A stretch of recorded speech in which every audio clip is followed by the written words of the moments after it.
guys, Victoria Spirinov is here with my sit down chill out comedy. Cannes Film Festival is coming soon, so it's all going to be about Cannes and film industry.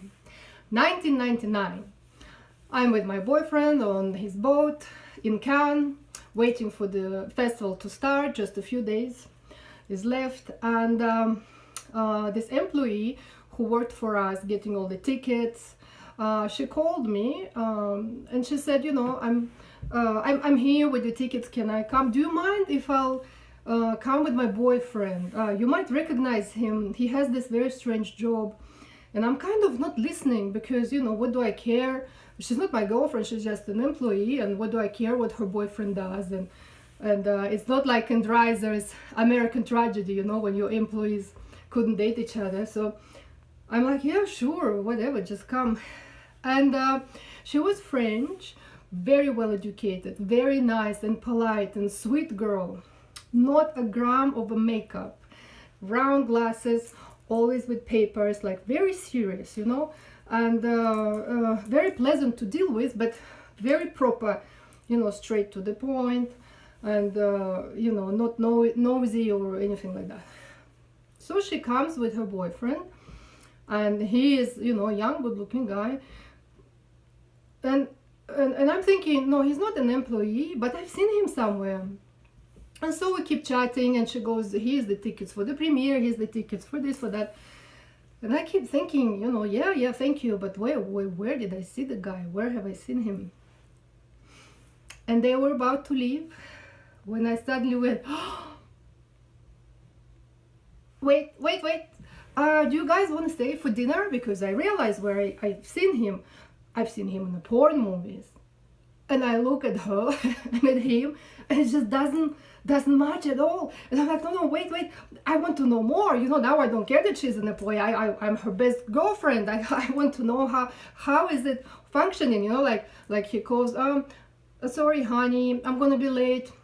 Too much work. And she goes, no, that's okay, darling, you know, the dinner is ready. I'm like, how is it even possible? Like, this is so interesting, this is fascinating. And I said, no, sorry, we can't stay for dinner, we have the event to attend. It's the Porn Film Festival. I said, what? No way, I'm with you guys, wait for me, wear my shoes, forget the dinner, I'm not having the dinner. So I rushed with them to this Porn Film Festival, and it's just the same as a normal film festival. The venue is a bit smaller, but it's, you know, just as nicely done and organized.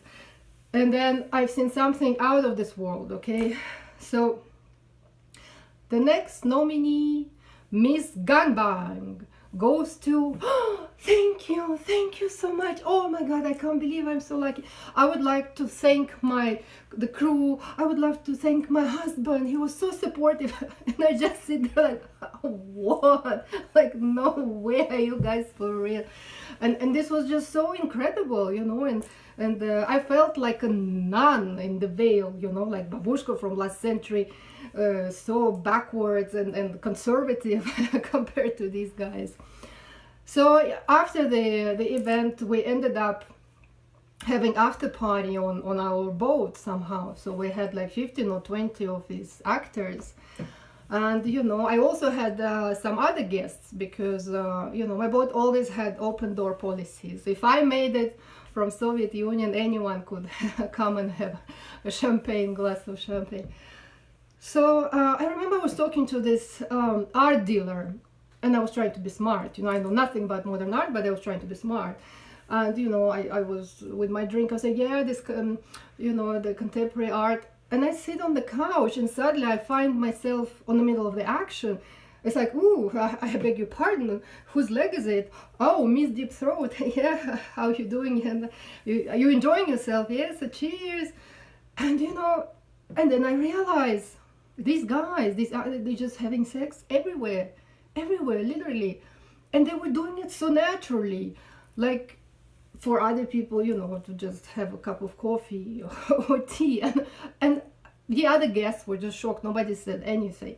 Now, the funniest part is that these actresses, they were very pretty, but they were very petite, you know, like kind of small.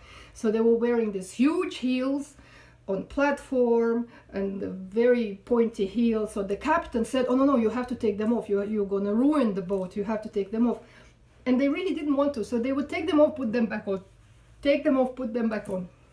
So the captain kept chasing all these girls, and when the whole orgy happened, the captain kept coming and saying, oh my god, just take your shoes off, take your shoes off. And the poor guy, I think, you know, he had, it was too much for his eyes. He resigned a few days later. But, you know, in general, it was just very interesting how it all works. I was thinking about this woman who I met. She was in her 50-something, late 50s, and she was a prostitute, and she was complaining. She said, you know, I'm not getting the same, you know, amount of clients anymore, so I'm really bored. I don't know what to do with myself, with time.